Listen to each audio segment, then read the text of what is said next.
Dans cette première table ronde sur l'éco-conception, j'ai le grand plaisir d'inviter sur scène Christine Kaus de Brest Métropole Habitat, Pierre-Alain Lévesque du Low Tech Lab et Olivier Larry, APM Architecture. Et on les accueille sur scène. Petit virgule sonore. Et on a 3 verres d'eau, c'est parfait. Je vous laisse de la place. Où vous voulez, il n'y a pas d'ordre. Bonjour. Bonjour, ravi de vous voir en personne. Merci. Asseyez-vous, asseyez-vous.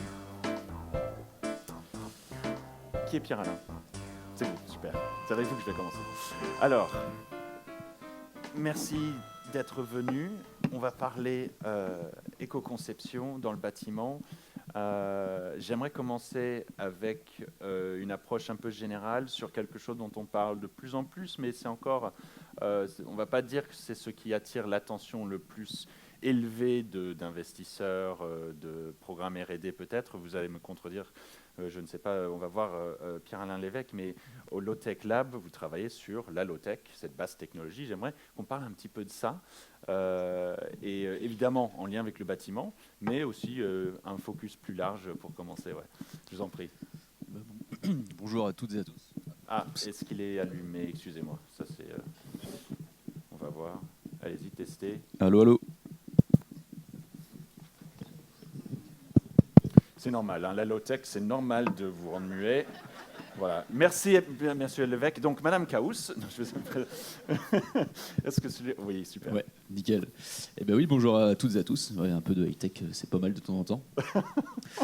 Bah oui, alors là, low-tech, en gros, enfin, en tout cas la manière dont nous, au Low-Tech Lab, et avec la base low-tech, qui est le projet sur lequel je travaille en ce moment, on est arrivé sur ce sujet en s'intéressant à des pratiques et des techniques qui sont plus simples, plus accessibles et plus durables pour répondre aux besoins de base qu'on peut tous avoir en tant qu'êtres humains. Donc c'est un petit peu comme ça nous qu'on a commencé à définir grossièrement la low-tech. Et pour aller un peu plus loin en fait dans l'histoire, il y a vraiment l'idée de se dire que il y a un gros objectif vers lequel il faut qu'on aille, c'est de se créer des modes de vie qui soient respectueux des limites planétaires et puis dans l'idéal qui soient aussi respectueux des conditions de vie de l'ensemble de l'humanité. Et c'est un petit peu ce vers quoi on a envie d'aller avec l'approche low-tech. C'est un peu le pourquoi est-ce qu'on met cette approche-là en œuvre. Et le comment on fait, c'est vraiment de venir questionner sa relation à la technologie et de se dire pour un besoin donné, dans un contexte donné, quel est le bon niveau technologique nécessaire s'il y a besoin de technologie. C'est un peu comme ça qu'on va pouvoir venir dérouler l'approche, en partant toujours de l'usager. Moi, je suis convaincu que les histoires de transition, c'est d'abord une histoire culturelle. Donc c'est un peu changer son logiciel de pensée. Et puis, s'il y a besoin de technologie, alors on va se dire, tiens, dans le panel de solutions que j'ai, quelle est la plus pertinente pour viser une sorte de triple performance écologique, économique et puis sociale. Voilà. Et donc, quand la low-tech, culturellement, est-ce que vous sentez qu'on y est? Est-ce que vous sentez, dans vos interactions avec différents interlocuteurs, est-ce qu'au contraire, il y a encore un grand chemin à faire, qui est paradoxal, parce que j'imagine que beaucoup de la low-tech, c'est quelques savoirs qu'on a oubliés aussi, et pas seulement, hein, mais... Bah ouais, c'est du réchauffé. En fait, nous, on n'invente pas grand-chose. On s'inspire beaucoup de choses qui existent. Ça fait une dizaine d'années qu'on s'intéresse au sujet. Il y a de plus en plus d'intérêt pour ce sujet-là, notamment pour les institutions et les professionnels qui cherchent des moyens d'agir, en gros, pour que leur structure puisse contribuer, on va dire, aux sujets écologiques et sociaux. Et donc oui, il y a de plus en plus, je dirais, c'est assez marrant, je trouve. Avant le Covid, on était un peu catalogué, grosso modo, avec le mouvement low-tech dans la case hippie, babos, on va dire. Et je ne sais pas pourquoi, après le Covid, je trouve qu'il y a une grosse montée en puissance et montée d'intérêt pour ce sujet-là. Avec peut-être en lien une petite hausse de l'importance de la notion de sobriété plus généralement ou... Ouais, et je pense que dans nos sociétés, on a eu l'occasion de pas mal visiter de pays et de faire pas mal de rencontres dans plein de pays où souvent l'approche low-tech était mise en œuvre par contraintes notamment financières. Dans nos sociétés, on arrive à un moment donné où il y a beaucoup de gens qui sont un petit peu distendus entre leurs valeurs personnelles, de par leur prise de conscience, et ce qu'ils font dans leur contexte notamment professionnel. Et il y a beaucoup de gens qui s'intéressent du coup au sujet low-tech aussi pour redonner du sens à ce qu'ils font. Et ça, c'est pas du tout négligeable en fait, d'aussi se mettre en mouvement par besoin d'épanouissement personnel. Et puis si c'est bon pour soi, pour les autres et pour la planète, tant mieux. Je vais revenir vers vous un instant. Peut-être un petit teasing. Dans le bâtiment même, vous avez vu des applications low-tech qui vous avez trouvé très probants. Ouais, alors ce qui est important de comprendre, c'est que nous, on a tout le temps fait des projets à petite échelle. On aime bien mettre les mains dans le cambouis. Donc les exemples que j'ai, c'est du témoignage de petits trucs. Mais en tout cas, le bâtiment est un sujet qui nous a beaucoup intéressé, qui nous intéresse toujours beaucoup. De part parce qu'on avait envie à un moment donné d'être plus droit dans nos baskets, nous dans le contexte breton pour vivre. Et donc on a mené un projet qui s'est appelé Habitat Low-Tech au sein du Low-Tech Lab, qui nous a permis de découvrir pas mal de technologies qui étaient bien à mettre en œuvre avec l'approche Low-Tech. Je pense à des systèmes de captation de l'énergie solaire, ou plein de choses de ce type-là. Voilà. Et à un peu plus grande échelle, on a pas mal travaillé, notamment à Concarneau, sur essayer de se glisser, on va dire, entre le propriétaire d'un bâtiment et les bureaux d'études pour insuffler cette approche-là avant que la couche technique vienne faire son travail, pour venir questionner justement toutes ces notions d'usage, faire un peu l'interface entre l'usager, on va dire, et la technologie. Et puis en ce moment, pas très loin d'ici, moi je suis originaire en fait de Pléneuf. On est en train de monter un projet qui s'appelle la Base Low-Tech, qui est une structure qui est un petit peu indépendante du Low-Tech Lab, mais qui a vocation à être justement un bâtiment dans lequel on insuffle l'approche low-tech, du remploi, etc., pour venir héberger des profils entrepreneurs qui veulent venir développer leur métier autour de l'approche low-tech. Et donc, effectivement, on est en train de creuser le sujet de l'approche low-tech sur le bâtiment, mais sur un bâtiment, cette fois-ci, qui fait 800 mètres carrés. Est-ce qu'il y a un matériau qui un peu symbolise la low-tech dans le bâtiment aujourd'hui ? En fait, on a vraiment cogité à la base de bien questionner les usages. Ensuite, on est parti sur réfléchir à utiliser des matériaux biosourcés les plus bruts possibles. Je pense au bois, en tronc, de la paille, à de la terre. Et ensuite, sur ce qui ne pouvait pas être issu de matériaux biosourcés locaux, sachant que la terre elle-même vient d'excavation de chantier, donc c'est quelque part déjà du réemploi. On va réfléchir par exemple sur des menuiseries, sur des systèmes de bardage ou ce genre de choses qui peuvent, eux, être issus de réemploi. Et après, tout l'aménagement intérieur, là, c'est beaucoup plus facile de faire du réemploi. Je pense à des panneaux, par exemple, de Trespa qu'on a récupérés dans des sanitaires publics qui allaient être démolis, tout ce qui est robinetterie, etc., etc. Parce que vous avez mentionné tout à l'heure, on aime bien mettre les mains dans le cambouis. Donc, petit concours de la journée, celle ou lui qui trouve le remplacement de cette expression « mettre les mains dans le cambouis » dans le cadre de cette journée, Brest Métropole Habitat octroie une subvention pour un projet particulier. Voilà, c'est bien que je prenne des engagements pour les intervenants sur scène et que je fasse l'habile transition. Merci. Christine Caus d'être avec nous. Mais restez avec nous, on va poser d'autres questions. Pierre-Alain Lévesque, merci. Vous avez travaillé sur des démonstrateurs, autour le réemploi de matériaux. Vous êtes maître d'ouvrage, mais aussi en interne, vous avez le double rôle maître d'œuvre aussi. Parlons un petit peu de l'approche économie circulaire pour Brest Métropole Habitat. Et merci d'être avec nous, Christine Caus. Du coup, bonjour à tous. L'économie circulaire à Brest Métropole Habitat a commencé pendant le Covid, c'est-à-dire qu'on a répondu à un appel à projet de Démoclès sur 50 mètres d'ouvrage exemplaires. Et on a été lauréat et ça nous a permis en interne de rendre légitime ce projet d'économie circulaire et de le rendre visible aussi en externe sur les territoires de Brest. Vous avez des images, excusez-moi, vous voulez les dérouler vous-même ou est-ce que je le fais moi-même ? Si vous le faites, ça me va très bien. Je le fais. Ouais. Et donc, on a retenu pour ça un AMO à partir de cette phase-là pour nous accompagner. Ça nous a permis de sensibiliser les chargés d'opération à l'économie circulaire. Et ça a permis aussi de nous apprendre à réaliser et puis à s'approprier les diagnostics ressources. À partir de là, on a pris 3 démonstrateurs. On avait de la chance d'être quelque part dans le bon timing par rapport à nos projets. Donc le premier, c'est Kerbernier. Donc c'est l'image que vous avez vue tout à l'heure défiler. On a une opération de démolition importante de bâtiments plus une réhabilitation. L'autre, c'est une autre opération NPNRU, donc 400 logements sur quai Diversan. Et le troisième, c'est une petite opération tout près de notre siège, mais qui avec des bâtiments assez de bon état, mais qui constituait en fait une opération immobilière en termes d'îlots. L'ambition de BMH à travers les démonstrateurs, c'est surtout que ça fasse écho dans le tissu local et qu'on construit des nouveaux partenariats en local pour y arriver, notamment avec les éco-organismes. C'est participer aussi à accompagner la métropole dans le développement d'une véritable filière de réemploi. qu'on apprenne à travailler sur des nouveaux procédés de valorisation et qu'on s'oriente vers surtout une participation des locataires dans la démarche. Et puis évidemment, de réduire nos déchets non valorisés, quoi. Alors, comment on a mis en place cette démarche ? On l'a mis en place avec une approche innovante de la déconstruction. D'abord, on a simplement utilisé le diagnostic ressources. On a identifié les matériaux, on les a classés en catégories. On a analysé en fonction des matériaux le risque que l'on avait à réemployer ou à revaloriser différemment les matériaux qu'une simple déconstruction ou une simple gestion des déchets. Et on a regardé qu'est-ce qu'on pouvait en faire, comment on pouvait le démonter, comment on pouvait éventuellement le transformer sur site, je vais vous en parler tout à l'heure, comment on pouvait le stocker et comment on pouvait mettre ces matériaux à disposition. Donc, on a fait le choix aussi, là où on n'avait pas de possibilité de réemployer certains matériaux, d'aller vers des débouchés qui étaient plutôt valorisables. C'est-à-dire, par exemple, il était hors de question qu'on ait des menuiseries PVC qui partent en centre d'enfouissement. Donc là, on a travaillé avec un partenaire Val-Ouest qui fait du démontage dans le Finistère de menuiseries et du recyclage du PVC et du verre.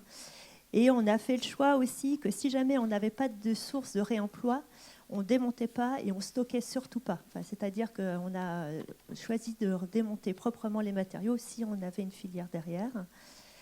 On a assuré un petit peu sur cette partie aussi au niveau assurantiel et juridique. Donc on a contractualisé avec un bureau d'études pour faire des fiches de sortie de matériaux de nos immeubles. On a ciblé des matériaux où on limitait les risques. Par exemple, sur le site d'Alembert, on avait des magnifiques poutres acier. On s'est dit, ceux-là, il faut qu'on les cible en réemploi. Mais après analyse et diagnostic un peu plus approfondi, il s'est aperçu qu'on avait du plomb. Donc, du coup, on ne les a pas réorientés vers le réemploi. Autrement, on a aussi fait des analyses complémentaires sur certains matériaux. Par exemple, on avait aussi dans nos immeubles de Kerbernier, là où vous voyez l'image, des marches granito. Donc, des marches en disant, ceux-là, il faut qu'on les réemploie sur l'extérieur.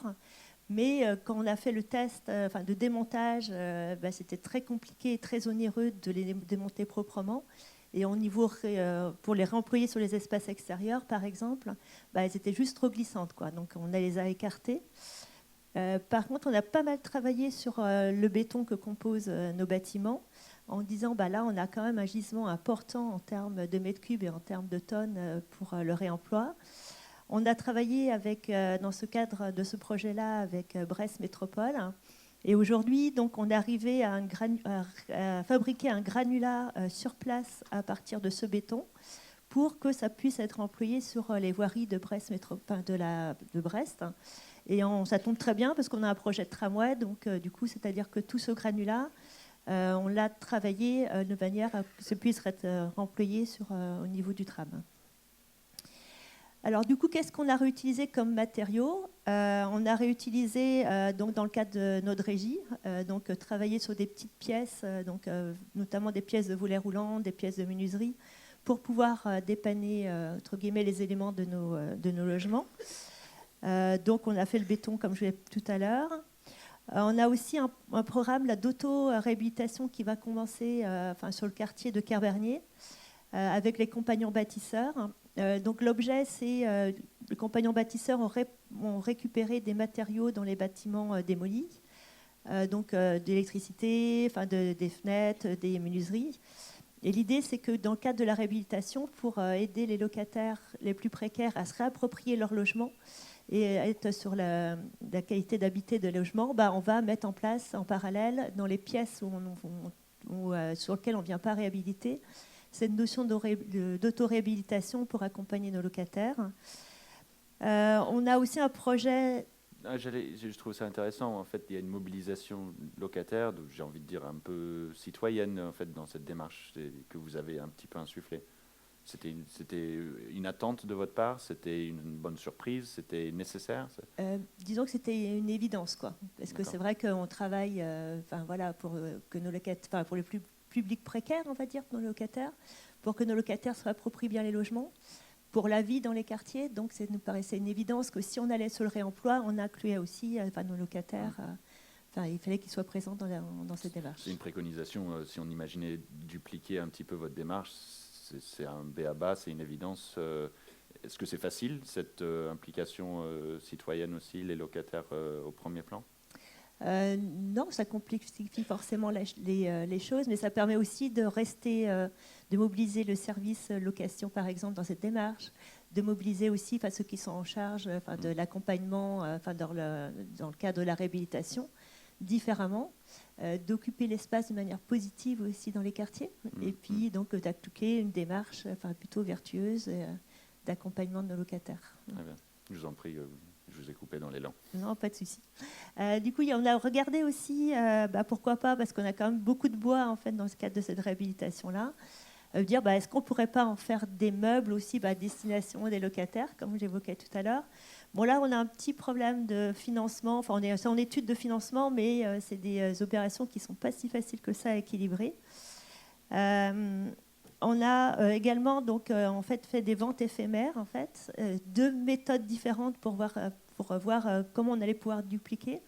La première, c'est qu'on a juste confié sur le site de Kerbernier la création de recycleries éphémères avec Lisière, l'entreprise chargée de la démolition, et sur l'autre avec une entreprise, une association brestoise qui est la Réserve des matériaux, qui est un éco-organisme, pour voir, tester les 2 systèmes et revoir comment on allait pouvoir les reproduire. Et là, on a été un peu dépassé par le succès de ces événements-là. Donc on en a fait plusieurs. Donc le premier était largement ouvert aux professionnels, aux particuliers. Et donc vu le succès, on a souhaité après, sur les prochaines, donc simplement réserver dans un premier temps aux locataires BMH. Parce que pour vous donner une anecdote, par exemple, donc on a un locataire sur Kerbernier qui est venu chercher une porte parce qu'il habitait notre résidence d'à côté et qu'il avait cassé l'oculus de sa porte au niveau du séjour. Donc ça lui a permis quelque part de remettre en fait ce réemploi, son logement en état. Et après, on a confié sur la deuxième partie de cette nouvelle journée aux particuliers et aux professionnels, donc pour vraiment toujours accompagner nos locataires, comme j'ai dit tout à l'heure. Sur le dernier gros volet de réemploi que l'on a fait, c'est sur le site de Kelly-Verzan. Là, on avait possibilité de passer au réseau de chaleur, donc décarboner de manière très forte nos bâtiments et accompagner les locataires aussi dans la gestion de leurs charges par rapport à du chauffage gaz. Mais on avait juste un petit souci, c'est qu'on avait une partie sur ce groupe-là, on avait des chaudières qui avaient 4 ans. Donc pour nous, c'était juste inconcevable de les démonter et puis de ne pas les réutiliser. Donc on a notre prestataire d'entretien de chaudière qui a bien joué le jeu et qu'on a du coup pu le démonter proprement, reconditionner et faire bénéficier certains de nos locataires de ces chaudières performantes, quoi. Là, on a un point d'étape où on est en train de finir nos démonstrateurs.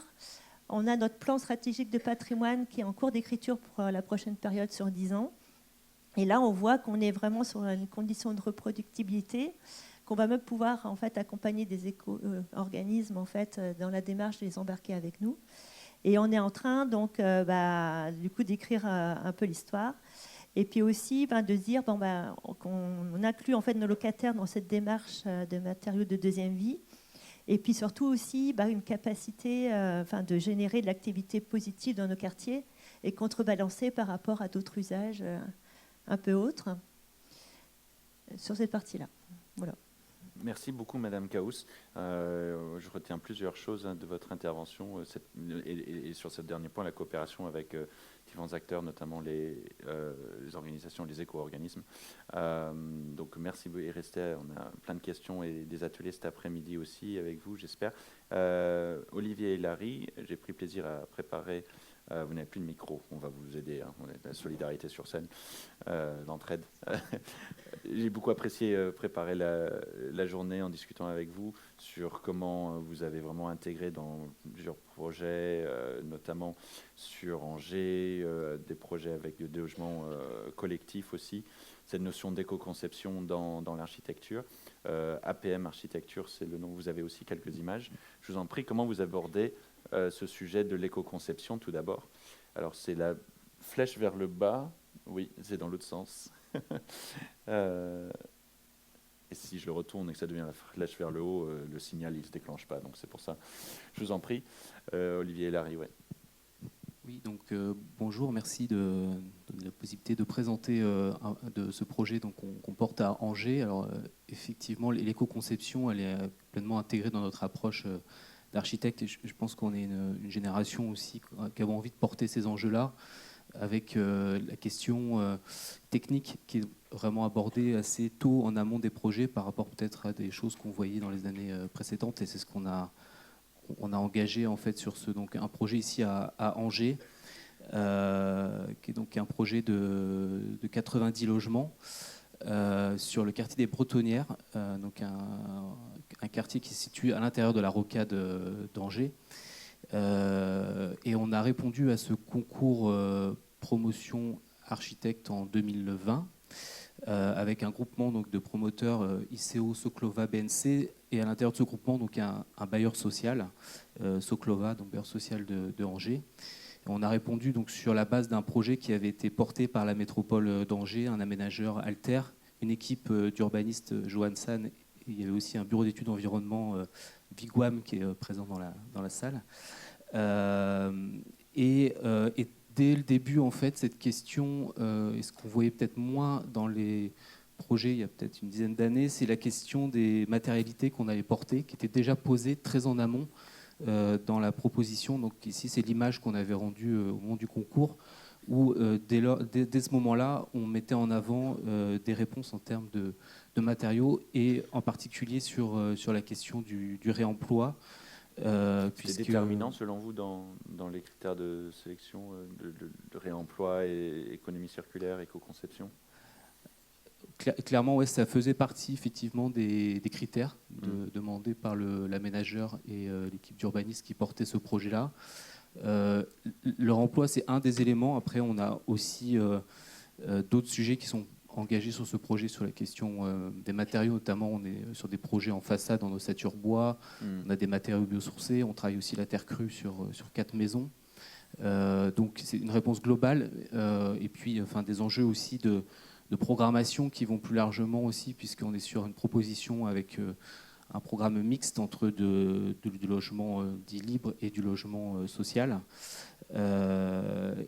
Et effectivement, cette question donc, du réemploi qui est apparue et qu'on a posée donc, dès le concours avec le bailleur social, donc membre participant à notre équipe au moment du concours, et un bureau d'études réemploi de Angers, matière grise.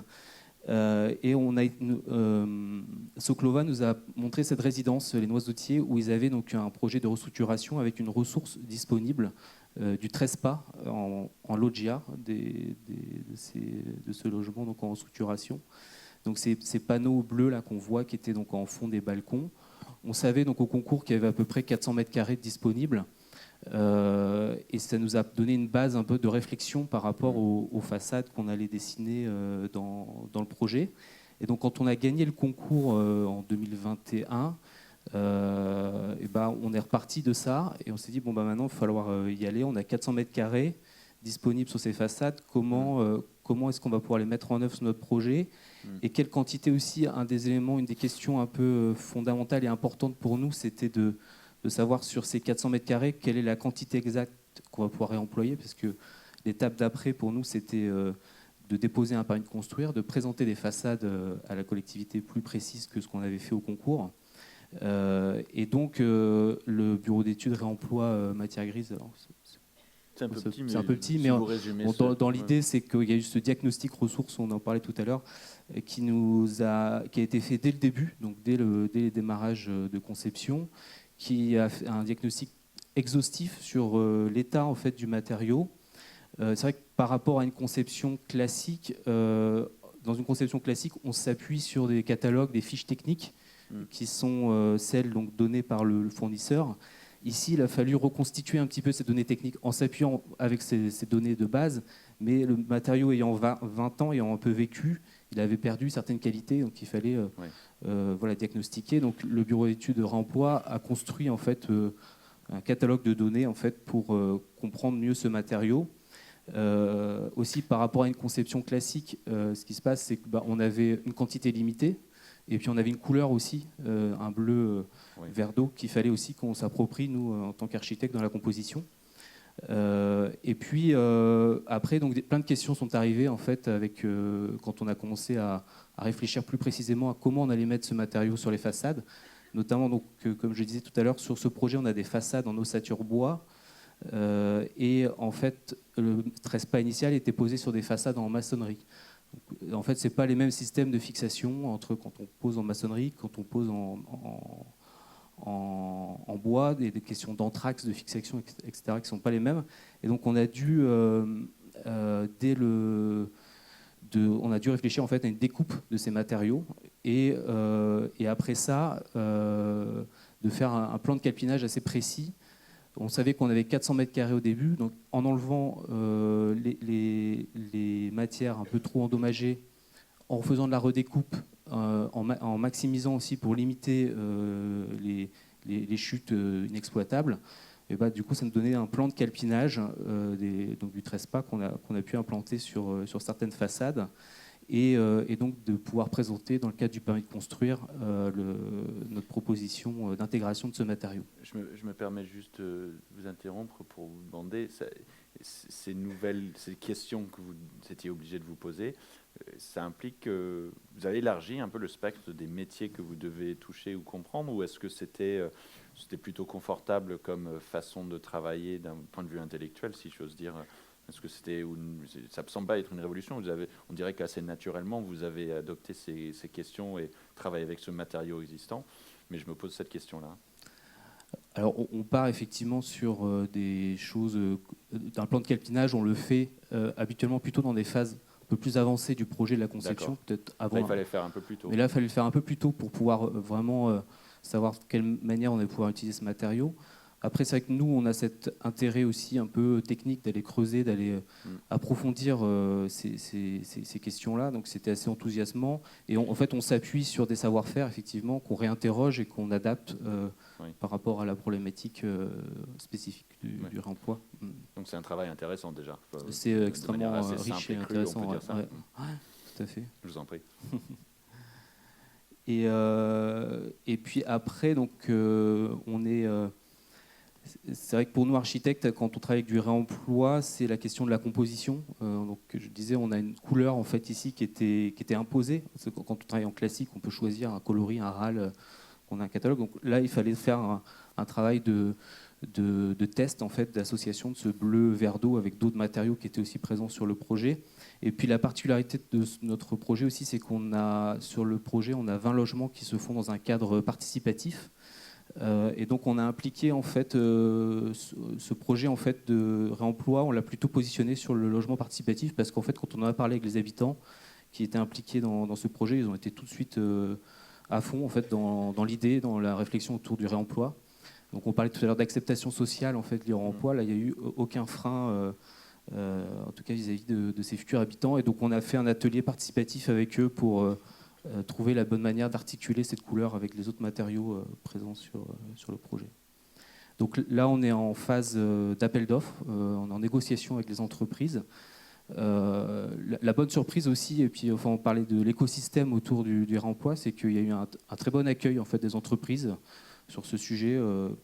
Pas de difficulté en fait, et on a même pu en discuter en amont avec certaines entreprises locales pour les tester un petit peu, parce qu'effectivement l'enjeu c'est aussi que ce sujet soit porté après par des entrepreneurs qui vont faire la mise en œuvre, qui vont faire la pose.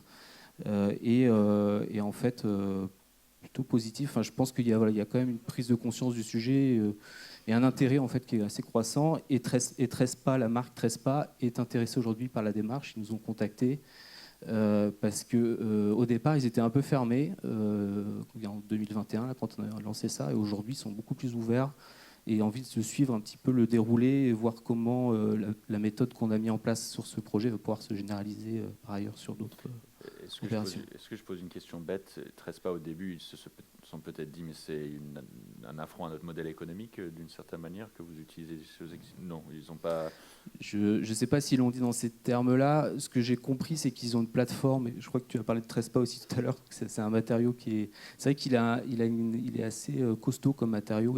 Sa durée de vie, c'est 50 ans, mais en fait, Même au bout d'un certain temps, il tient bien. Et Trespa, aujourd'hui, ils font du réemploi, Trespa, mais surtout pour du mobilier intérieur, je crois. Ils ont une plateforme en Hollande, c'est un matériau hollandais. Et ils ont une plateforme en Hollande où ils font plutôt ils centralisent en fait le réemploi. Mais là, l'idée, c'est plutôt de décentraliser un peu le réemploi et de le faire dans d'autres contextes. Merci, Monsieur Hélary. Vous étiez à la fin, je crois, de livre. J'avais une Voilà. question. Je voulais permettre à Pierre-Alain Lévesque de rebondir, mais je vous en prie, si ce n'était pas votre mot de la fin, mais au moins de première intervention. Très bien. Pierre-Alain Lévesque, vous voyez un petit peu la dimension participative, le Low-Tech Lab, que vous travaillez, et aussi le Low-Tech Base. Je veux bien que vous rediférenciez un petit peu les deux. J'imagine que c'est une démarche très collective, interdisciplinaire, citoyenne aussi. Ouais, c'est vrai que pour refaire un petit peu la distinction entre les deux, le Low-Tech Lab, c'est une association d'intérêt général qui a pour objectif de mettre à disposition des outils de partage, notamment open source, de documentation sur l'approche low-tech et puis des pratiques, des techniques qui en découlent. Donc il y a un site internet qui est un peu l'espèce de marmiton des low-tech, on va dire, où n'importe qui peut venir s'inspirer, proposer des choses, partager, etc. etc. La base low-tech, c'est un projet qui a plus vocation à venir creuser le sujet de l'approche low-tech en contexte professionnel. Donc c'est bien deux structures séparées. Il y a un projet entrepreneurial, il y a un projet associatif. Et donc dans l'idée de la base low-tech, il y a créé un lieu un peu écosystème d'entrepreneurs, entrepreneuses low-tech, ce qui n'existe pas trop encore. Donc c'est à cet endroit-là qu'il y a un peu de l'innovation pour venir au sein d'un même lieu pouvoir générer de la passation de connaissances, d'idées, etc. Avec des profils différents. Et que ce soit un lieu de transmission aussi, soit de la formation, des conférences, et puis de l'immersion, d'inspiration au sein d'un lieu qui est un peu un démonstrateur, jamais parfait mais évolutif vers une direction qui tend à être sympa. Et effectivement, la dimension collective, collaborative, elle est hyper importante. Notamment sur la base low-tech, en fait, clairement, là je suis un petit peu, on va dire, le porteur du projet, mais tout seul, j'irai nulle part. Et en fait, dès le début, il y avait l'idée de se dire, la phase de construction du bâtiment, ça peut être un super moment pour justement travailler avec d'autres types d'acteurs, notamment du bâtiment, sur les dimensions de réemploi, etc., etc. Donc par exemple, on collabore avec l'agence Saba Architecte à Saint-Brieuc, qui apporte tout son savoir-faire d'architecte et qui s'est dit tiens, ce projet-là, c'est un bon moyen, un bon moment, une bonne opportunité pour monter en compétence sur les sujets de réemploi et puis de construction terre-paille aussi. Donc il y a Geoffrey, l'architecte avec qui on travaille, qui s'est formé sur les réemplois. Il vient de faire la formation ProPaille il n'y a pas très longtemps. Et puis aussi, il y a on va dire que la manière dont on aborde le réemploi à la base low-tech, il y a un côté assez, on va dire, structuré quand même. Et l'idée, c'est de pouvoir générer de la documentation, des retours d'expérience, etc. Puis on a quand même un pied un peu on est dans une zone artisanale. Et en fait, de manière très informelle, c'est hyper intéressant de discuter avec les gens qui en fait font du réemploi sans forcément appeler ça du réemploi depuis hyper longtemps. Et en fait, on se refile des bons tuyaux, etc. Et en fait, très clairement, s'il n'y avait pas cet ancrage sur le terrain, ça irait pas du tout aussi vite et de manière aussi pertinente, je pense, pour identifier des gisements très locaux, etc. Sinon, c'est vrai que ça ferait venir des matériaux peut-être de réemploi, mais de plus loin, etc. Donc ce serait, je pense, un peu moins pertinent. Et donc dans l'idée, il y a la collaboration effectivement sur toute la partie matériaux, mais aussi sur toute la partie expertise, donc avec les architectes. Il y a une autre structure qui s'appelle l'Atelier Paysan, donc qui est une sorte c'est une scope qui diffuse beaucoup de savoir-faire sur tout ce qui est autonomisation des personnes en agroécologie paysanne.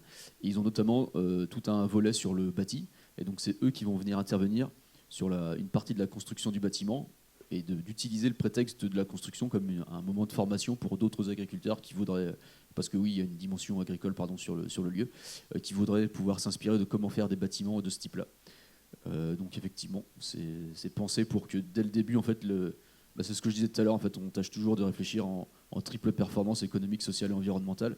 Oui. Et comme on est une structure privée, et que les moyens sont limités, c'est vraiment hyper important de réussir à faire matcher les trois. Sinon, en fait, on ne pourrait pas. Oui. J'imagine bien, et vous êtes aussi interdisciplinaire, si j'ose dire, intersecteur. Vous avez une dimension agricole, une dimension bâtiment. Je suppose qu'il y a d'autres secteurs aussi qui sont touchés par votre démarche low-tech, en tout cas. C'est assez transverse, effectivement. Ouais. Ouais. On a une petite dizaine de minutes pour échanger avec nos intervenants. Des questions de la salle, et je cherche mon collègue. Il est là, merci. Donc levez la main, n'hésitez pas. Un deuxième micro pour Rémi, merci. Au milieu de la salle, merci monsieur. N'hésitez pas à dire qui vous êtes au tout début de votre question. Je pose une petite consigne, une règle. Si vous avez une petite anecdote pour préfacer la question, pas de problème, juste qu'elle soit la plus courte possible, sinon on n'aura pas le temps de répondre. Et je vois une main levée devant. Ensuite, oui, merci madame.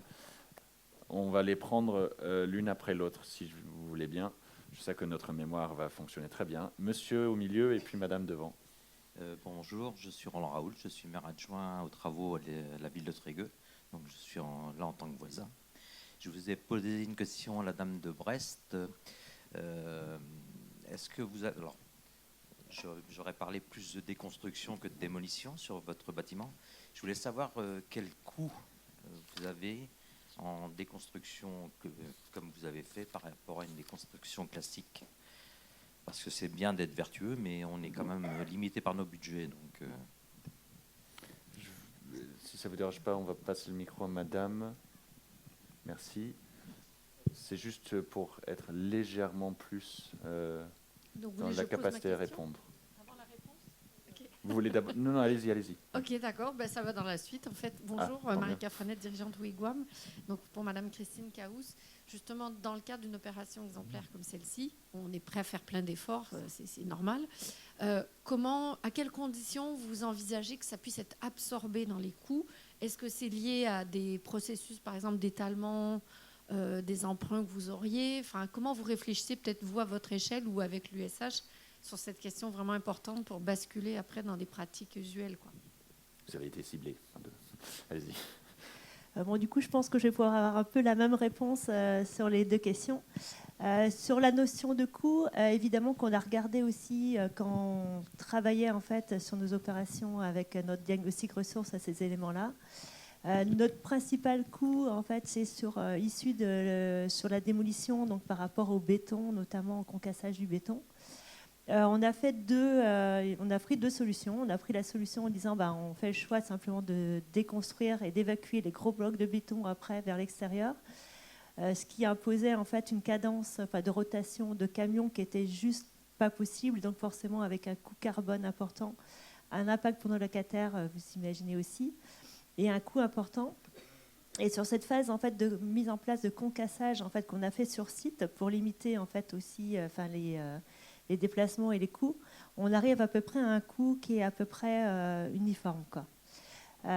Sur la phase des recycleries éphémères qu'on a mis en place, on a un surcoût d'opération entre les Alembert et Kerbernier de 52 000 euros qu'on a jugé vraiment essentiel pour apporter ce service-là, comme j'ai tout à l'heure, aux locataires.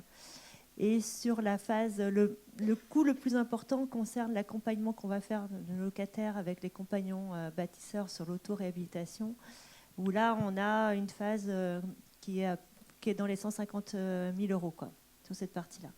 Mais on réinvestit pour le réemploi, mais comme je disais tout à l'heure aussi, pour nos locataires, quoi.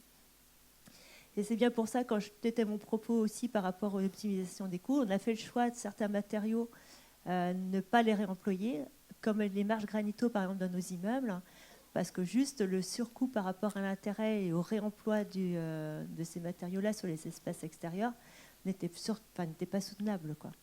Donc on a aussi, dès le départ, sur le réemploi, retracé ces éléments-là par rapport au surcoût, quoi. D'autres questions ? Super. Une, deux, ouais. Et après, on arrêtera là. Bonjour, Sam Rieu, Armor Agglomération. Je me permets de poser une question à M. Hélary concernant toute cette phase étude, calpinage, rencontre avec les usagers. Je présume que tout ceci a un coût. Je voulais savoir si ça avait été intégré dans le programme du maître d'ouvrage dès le début et que ces phases-là avaient été anticipées au niveau des équipes du maître d'ouvrage, ou est-ce que c'était sur proposition de votre part en phase concours ? En fait, il y a aussi une main levée en haut, c'est ça ? Donc, madame, ici. D'accord. Donc, pas de questions en haut. Allez-y. Ah, ok, merci. Merci. Donc, madame, et après, oui, je vous en prie. Bonjour, Julie Poisson, chargée de mission au sein de la Fédération bretonne des filières biosourcées. Une question un peu plus technique, ça va compenser. Du coup, dans la logique de low-tech, ça va être une question pour Monsieur Lévesque et aussi Monsieur Elary. Moi, j'ai observé que pour les matériaux, la matérialité, on a des solutions. Les matériaux biosourcés, merci, vous l'avez cité à plusieurs reprises. Pour le chauffage, une fois que c'est isolé, on arrive à réduire drastiquement les besoins. Mais par contre, moi, je constate dans les projets que j'accompagne un point bloquant au niveau de la ventilation aujourd'hui, parce que souvent on gagne sur le chauffage et on repère sur la ventilation parce qu'on passe de bâtiments qui n'étaient pas du tout ventilés, juste naturellement par les infiltrations d'air. Et du coup, là, on va ramener des consommations supplémentaires d'électricité. Est-ce qu'au niveau low-tech, il y a des projets de recherche ou peut-être des solutions encourageantes de ce côté-là? Merci beaucoup. Merci. Monsieur Elary, ensuite Pierre-Alain Lévesque. Ouais. Sur la question des coûts, alors c'est toujours effectivement un peu complexe. Alors on était accompagné dans ce projet d'un bureau d'études réemploi et par ailleurs le maître d'ouvrage a accepté aussi de prendre en charge une mission complémentaire au bureau de contrôle, Alpes Contrôle, pour qu'il valide en fait les différentes étapes. Donc du coup il y a un peu plus de coûts liés à la matière grise associée au réemploi. Alors, on a un matériau qui est gratuit à la base. Après, là, on vient d'avoir les appels d'offres d'entreprise.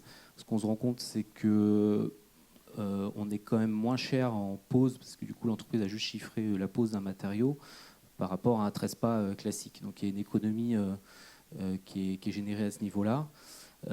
C'est vrai que nous, on est sur une opération à grande échelle, donc les montants d'honoraires de maîtriseurs, ils sont calculés par rapport à un pourcentage de travaux, ce qui nous permet aussi d'avoir un peu plus de souplesse dans notre manière de travailler. Après, c'est un peu ça dans l'ADN. Hein, dans chaque projet à l'atelier, on aime bien aller expérimenter. C'est des choses qui sont assez motivantes pour l'équipe et on aime ça. Donc voilà, il y a tout un global qui à prendre en compte. Mais dans l'idée, le réemploi, ça coûte pas moins cher, quoi. C'est peut-être plus de matière grise que de matière grise, mais de déchets. Et la question sur R&D low-tech, pour répondre à ces... est-ce que vous voulez répondre là-dessus ou on passe la parole à Monsieur Lévesque? C'était la deuxième question qui était là. Ouais. Il y avait toute cette notion sur la ventilation. En fait, j'ai perdu la question, je suis désolé.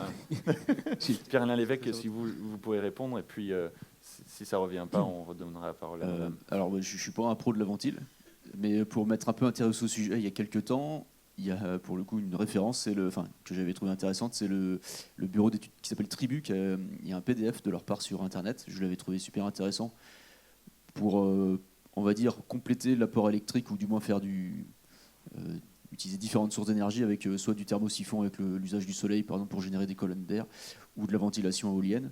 Mais c'est un petit peu moi les seuls trucs dont j'ai connaissance d'un point de vue technique pour on va dire limiter l'usage d'énergie électrique par exemple sur la ventilation. Voilà, mais je trouvais ce PDF très intéressant. Peut-être vous le connaissiez déjà. Ok.